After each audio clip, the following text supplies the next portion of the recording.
Hey Sainers, welcome to the round 10 review.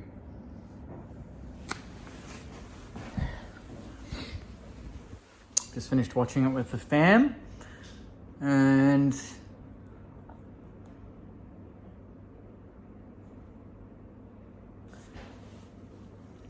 we lost to the West Coast Eagles. We lost to the bottom of the ladder, West Coast Eagles, to the previously winless West Coast Eagles by 28 points. It was almost a percentage booster for them. And it's going to be one of those weeks where I feel like I'm putting in more effort than the blokes that run out. But we all put in. The Sainers that flew over, the Sainers that are in Perth, that go to these games and watch that shit. And we try so hard to get out of that embarrassment pit that we're in. We do a couple of good things. We all get up and about.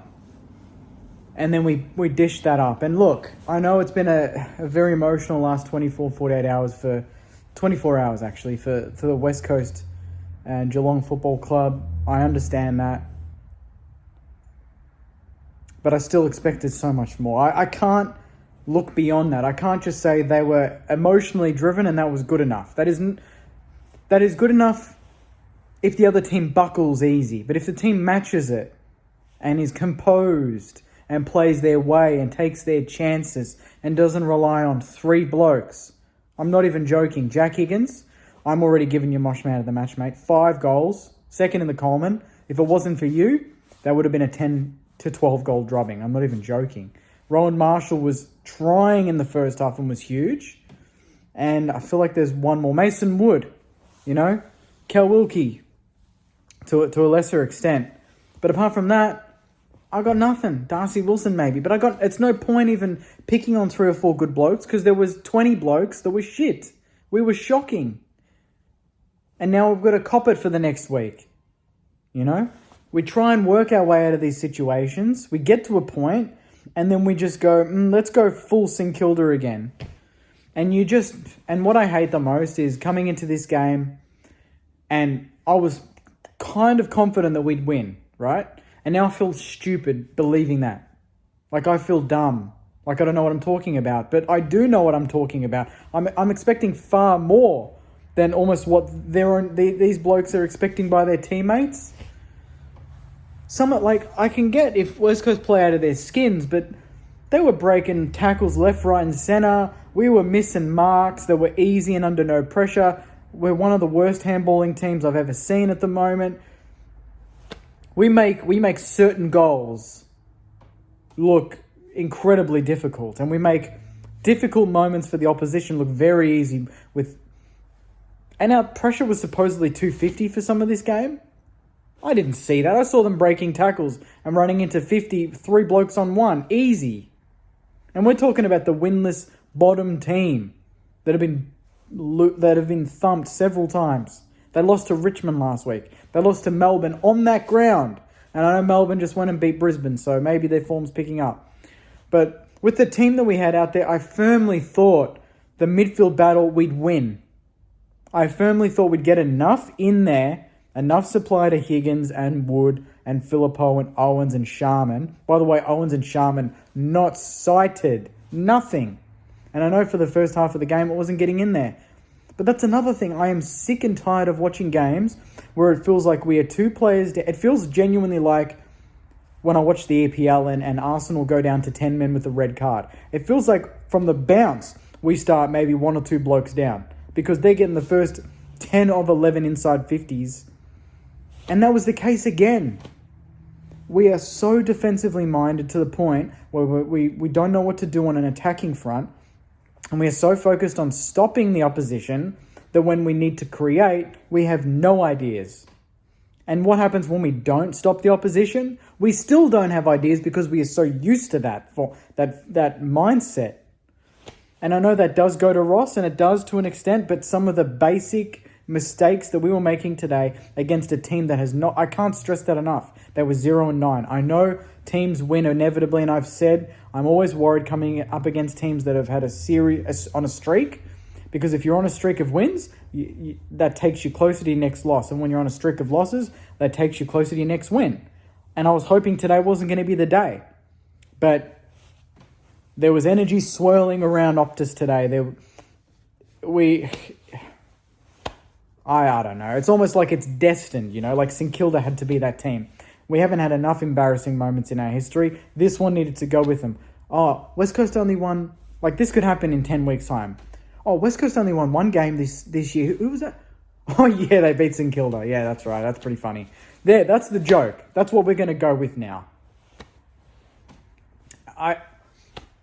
Sometimes I just feel like I get we want to play the kids, and Toby came on. He was the sub again. He looked okay when he came on, but if you're going to bring in Toby, you play him a full game. We played Boxshall full last week, 40% mind you, but he was still not subbed. And then we played Toby for pretty much the same amount, but he was the sub.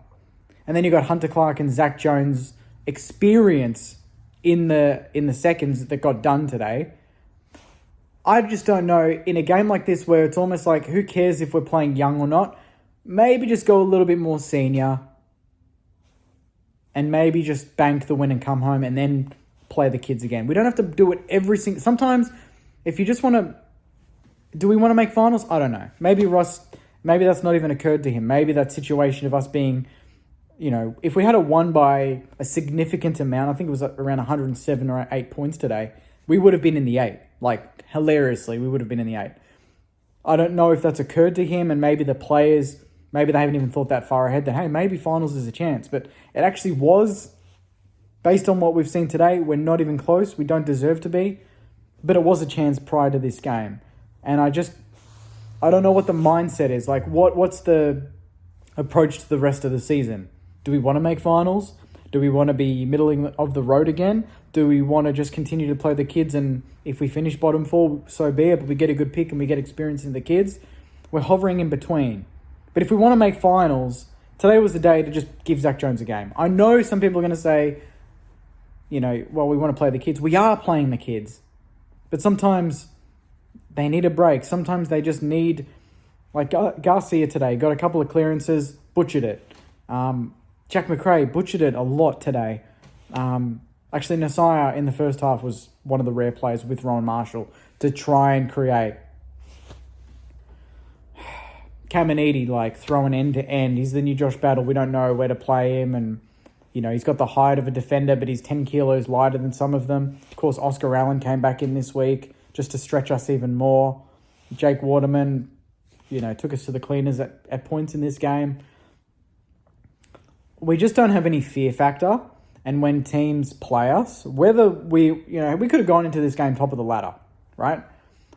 But that energy of it's St Kilda is still in the air, and it will always be in the air, which always makes us susceptible to losses like this. Because the team, regardless of how good we're going or how bad they're going, they're always going to believe. Why? Because we are St Kilda, and that is a shit truth that we almost invite, We could have gone there today and belted them and then come back and played the Gold Coast. Look, if we lose to the Gold Coast, I'll take that. And that's the thing. Most of our losses this year have been they've come up against some good teams. Carlton, that was one that got away, and then they lost to Sydney. But, it's Sydney and Sydney, so it's not that bad. But the other losses, I can kind of be like, oh, we're young, we're building. That's fair enough. But this one, when you lose to the bottom team, and we've talked about how difficult our draw's been and how it's suddenly opening up. Melbourne's not a given now. Melbourne are in better form than us. We're going to play them, I think, in Alice Springs or something. We never play well there. And Melbourne just beat Brisbane in Brisbane. So, they'll be looking at that game going, oh, that's a win. That's winnable. And that's the thing. Every team will look at St Kilda and go, that is winnable. Because we seem mentally fragile when the going gets tough. And it was tough from the bounce. We knew West Coast were going to come out. And we acted like we weren't prepared for what they were going to throw at us emotionally, physically. I just don't even know how to just describe this game.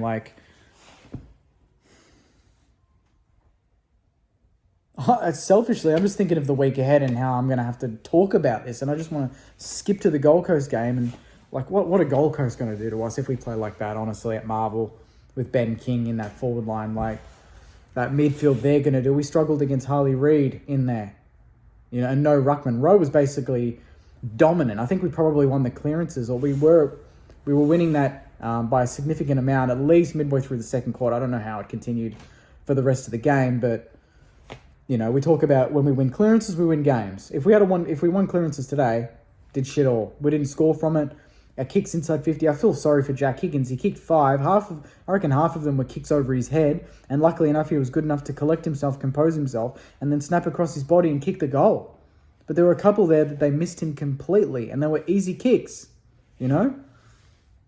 Mitch Owens looked good early, but he missed 3 set shots. He scored 1 point from 3 set shots. You can't be doing that if you're a key forward. You can't be doing that against any team, you know? And West Coast were desperate today, but I just don't want to use that as an excuse. I'm not buying that. That was just piss weak for me.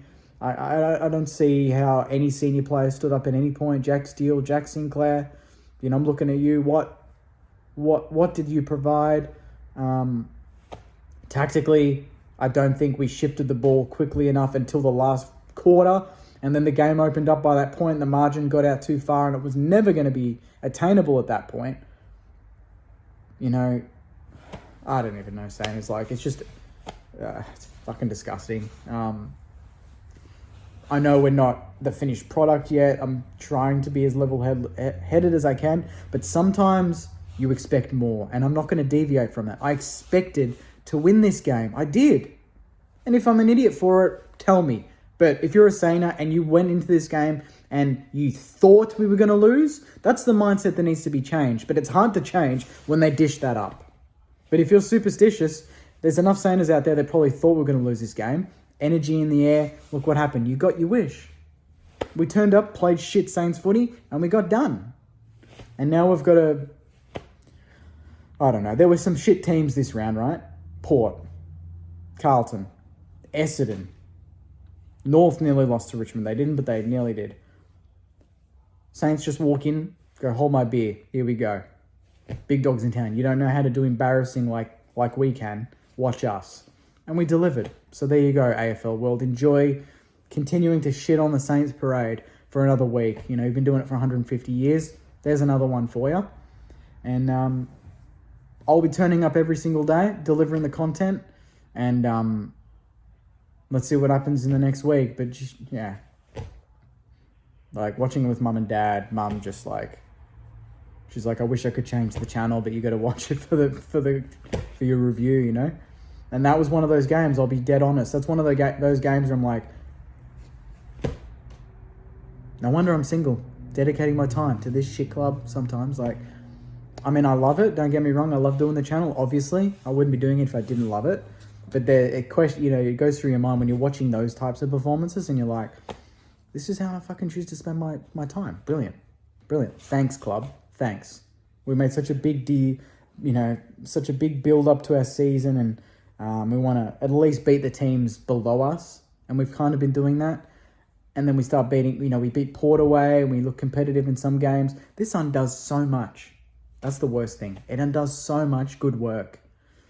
I don't know if we do need to rest some of the youngsters. Maybe it's 10 weeks in. Are they getting a bit fatigued? Bring in Hunter Clark. Bring in Dan Butler. Bring in Zach Jones.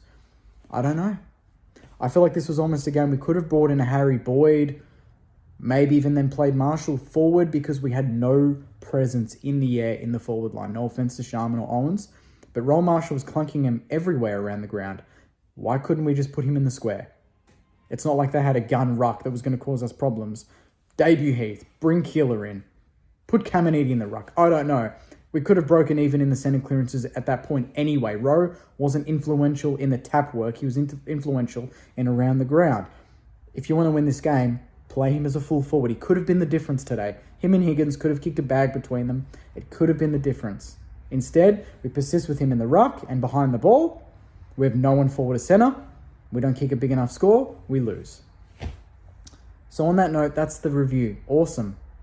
Hope you're all well, Saners. I'll see you very soon.